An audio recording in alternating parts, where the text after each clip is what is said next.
आता परत घरी जाणं भागच आहे. म्हणजे आज शाळेला सुट्टीच की. मी हात वर करून एव्हाना दूर गेलेल्या मोटारीला थँक्यू थँक्यू थँक्यू असं 3 वेळा म्हणतो, अगदी जोरात, मनापासून. पाडगावकर राजवांची ही कविता. कल्पना करूयात की ह्या कवितेतला तो छोटा मुलगा म्हणजे आपणच आहोत. आता आपण घरी गेलोय.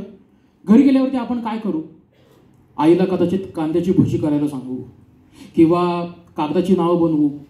आणि हे सगळं करून झाल्यावर कुठेतरी आभाळ भरून येईल, पावसाचे थेंब वाजायला लागतील आणि आपण आईला एकच हट्ट करू की आई मला पावसात जाऊ दे ना ग.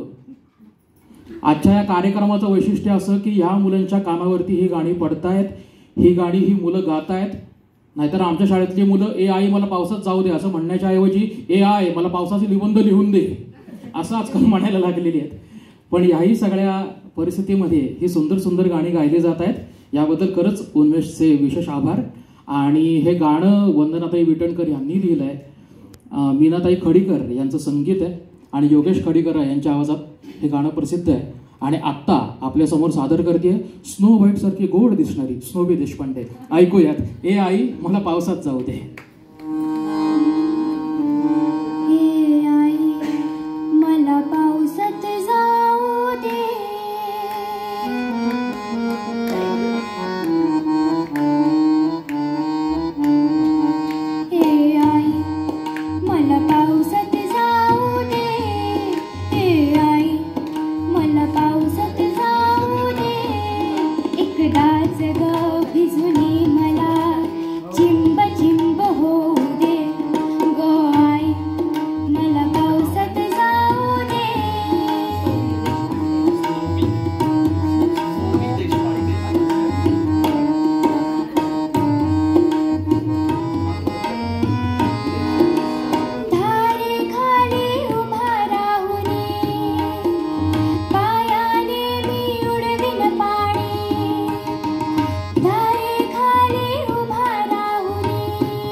रसिक हो, आजच्या स्पर्धेची पहिली फेरी संपली आहे.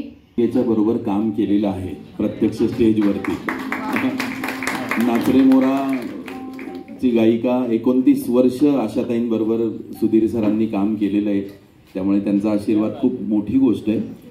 मला तुम्हा सगळ्यांना एक विनंती करायची, तुमच्यापैकी आत्ता प्रत्यक्ष काम कोण कोण करतंय व्यावसायिक म्हणून?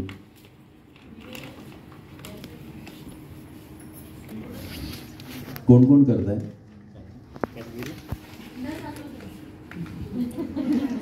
सगळेजण करतायत. तुम्ही नाही करताय. तुम्ही करताय? तुम्ही हाऊस म्हणून